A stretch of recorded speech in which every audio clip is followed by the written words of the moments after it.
Ito ang Biyahe by DJ Lala Banderas. DJ Lala Banderas. Nagbabalik DJ Lala, unang bagay na kailangan mong siguruhin kung gusto mo nang bumuo ng sarili mong pamilya. Relationship with your partner. Kabisyo, it should cost more than love to decide na gusto mo nang magkapamilya with someone. Kailangan yung pinakapundasyon ng pamilya na gusto nyong mabuo, which is kayong dalawa, kailangan matatag, solido at iisa ang gusto. You need to be aligned on this one. Kailangan pareho na kayong handa at pareho nyo ng gusto.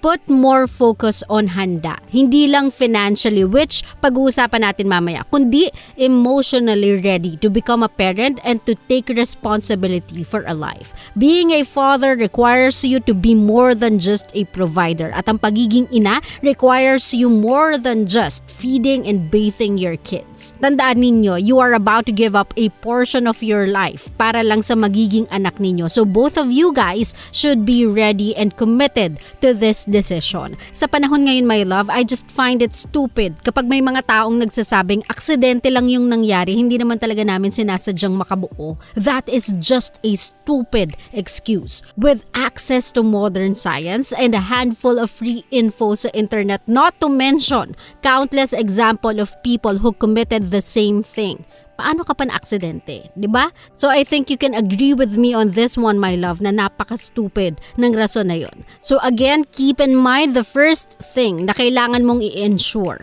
Relationship with your partner. Ang utak, my love, nasa taas yan. Wala yan sa baba. Okay? Ikalawang bagay na kailangan mong i-consider bago ka bumuo ng sarili mong pamilya. Income. Love, wag na tayo magpaligoy-ligoy pa. Tanungin nyo muna yung mga sarili ninyo kung kaya nyo ba talaga or kung kaya nyo na ba. Maipo-provide nyo ba yung pangangailangan ng bata from the very basic aspects of life to the things that can make them happy. Kung naranasan mo na yung hirap ng buhay nung bata ka pa, wag mo na iparanas yan sa magiging anak mo. Alam mo na kung ano yung mga pinagdaanan ng mga magulang mo eh. Naramdaman mo na din kung ano yung feeling ng wala at hindi mo magawa yung mga bagay na gusto mo. So before you have a child or do anything that can end up having one, tanungin mo muna yung sarili mo, kaya ko na ba? Hirap kasi sa atin, masyado tayong nagpapadala sa pusok at damdamin. May mga panahon na pwede mo naman niyang pairalin sa totoo lang, pero hindi sa ganitong pagkakataon. Not when you are about to involve a child. Walang pinanganak na mahirap, love. If you'll only change that kind of mentality today and the way you create a family, marirealize mong itong kasabihan na ito ay nothing more than just an excuse to justify wrong choices in life. Again, walang kontrol yung mga batang yan sa kung kailan sila ginawa. If you know na hindi pa kakayanin, then choose not to give that future child of yours the same fate na pinagdaanan mo. It is always your choice. Klaro? Sa mga kabisyo natin, ayan na. Sa mga natatamaan, gustong patamaan, ilakas niyo yung radyo. Taawat muna tayo sa ating biyaheng sariling pamilya kasi eto na naman ang isa nating kabisyo na naliligaw ng landas. Tara, pauin natin siya. At ito ating sender, ayaw niyang pasabi ulit yung pangalan niya, so babansagan natin siyang Becky. Ito na ang biyahe ni Becky. Hi DJ Lala, please don't mention my name. Gusto ko lang pong humingi ng advice. Single mom po ako at may 1 year na po kaming hiwalay ng ex ko. DJ, na-ospital yung anak ko, nag-birthday pero wala man lang siyang move na naramdaman, lalo na nung nag-birthday siya this month. DJ Lala, for now meron na po akong boyfriend. Same situation kami, single daddy din po siya since 2012 pa siya nanliligaw sa akin. Oo DJ Lala, noon pa love na love ko na siya since magkasama kami sa work na hindi niya alam na gusto ko siya. Then, last month lang kami ulit nagkaroon ng contact through chat. Nanligaw siya sa akin ulit, ayun, sinagot ko siya. Kasi mula noon until now, gusto ko siya. DJ Lala, ask ko lang, tama ba yung ginawa kong pumasok ako ulit sa isang relasyon na may kasamang takot na baka masaktan ako ulit? Mabait naman siya malambing, minsan nga lang po topakin. Please give me an advice, DJ Lala. Thank you and God bless you. Well, hi Becky! Ayan, sa totoo lang hindi ko alam, my love, kung ano yung focus ng problema mo. Kung yung anak mo ba yan o yung love life mo, harotsa. Pero syempre, unahin muna natin yun sa anak mo, my love.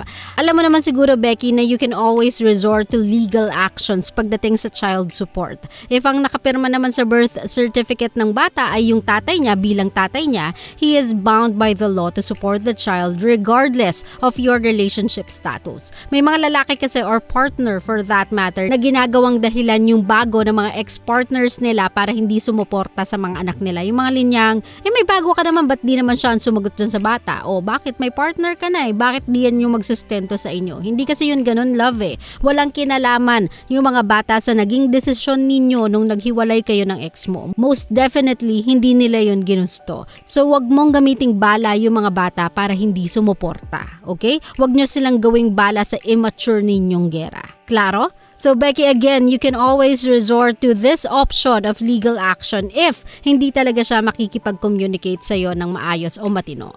Moving on though, sa usapang harot naman. Love life mo pala. Becky, ganito no, love and relationship will always be a risk, my love, that you have to take. There's no way around it, no guarantees to it, it's a risk. Either malasin ka or makachamba ka. You have no control over it. But if you'll just prioritize which needs comes first, his or your kid, anong issues yung magmamatter and ano yung mga hindi, you'll be just fine. Hindi naman porkit nasaktan ka na before, history will keep repeating itself. Lahat ng story may ending, my love. So just treat this relationship as it is. A romantic moment shared with someone you love. Meron mang mga ibang detalye but still, it's the same principle. You work on your differences and choose to love each other no matter what. Let go of the past, Becky, and focus on the present. Huwag mong sirain kung anong meron ka ngayon dahil lang nakakapit ka pa sa nakaraan. Klaro? I hope, Becky, nakatulong ako sa pinagdadaanan mo, both issues, dyan sa bata at dyan sa harot mo. Ayan, sana nakatulong ako sa'yo. At kung katulad ka ni Becky, meron ka din pinagdadaanan, my love, you can always send in your problems over at my Facebook page, DJ Lala Banderas, or text me through 0917-851-4329. Love, umabot na naman tayo sa dulo ng ating biyahe. And before we end the show, eto na ang huling bagay na kailangan mong i-consider bago ka bumuo ng sariling pamilya. You have to have a home. Not a house, but a home. Handa na ba yung paligid mo for that child? Do you think na yung current situation, kasalukuyan mong tinitirhan at yung mga tao kung saan ka nakapisan ay handa na for that child? If the answer is yes, then go ahead. My love, you have to remember, a family is one unit and life itself requires a connection of multiple units para maging worth living. So kung magdadala ka ng bata sa mundong to, make sure na meron siyang multiple units to support him or her. That will build that child a beautiful home. Kasi remember, the biggest factor that affects someone's behavior ay ang environment kung saan siya namulat. So make sure that kid will have a conducive and beautiful home to grow up into. Klaro? Ay nako, sa mga kabisyo natin, I think that's it for me. Nasabi ko na yung mga essentials na kailangan yung i-consider before you create your own family. Whatever it is na pinagdadaanan nyo, merong tamang panahon para dyan. Sa panahon ngayon, frankly, I think it's not the perfect time to do so or to create one or to conceive one, pero that is your choice. If lahat ng sinabi ko kanina na cross out nyo sa inyong list, then maybe you guys are one of the few people who are now ready to have one. Kaya sa mga kabisyo natin, isip-isip din sa paggawa ng bata. Sila din kasi yung mahihirapan in the future kapag hindi pa kayo handa. Okay? I think yun na ang last hanash ko. About our biyahe for tonight. Maraming salamat po sa lahat ng mga nag-send ng kanilang opinion sa mga Byahe Sender natin. I hope mabasa ko ang iyong sulat soon. At syempre sa mga kabisyo natin, if you wanna follow me on my socials dahil we are about to end the show, pwede DJ Lala Banderas on Facebook, Twitter, Instagram, TikTok, and Laika. And speaking of Facebook, love, meron akong new post on my Facebook. My first ever unboxing. Suportahan mo naman, parang awa mo na. DJ Lala Banderas yan on Facebook. O siya mga kabisyo, nakasama niyo po DJ Lala para sa aking programang Sakto, Klaro, Derecho. Dito lang yan sa 90.7 Love Radio. GV lang, walang hate, puro love lang. Good night, everybody. I'll see you guys again tomorrow. Bye. Love you. Always your number one SM radio station. Love Radio. Love, kung natuwa ka sa aming video, i-click mo na yung subscribe button at yung notification bell para naman notified ka sa mga bago naming videos.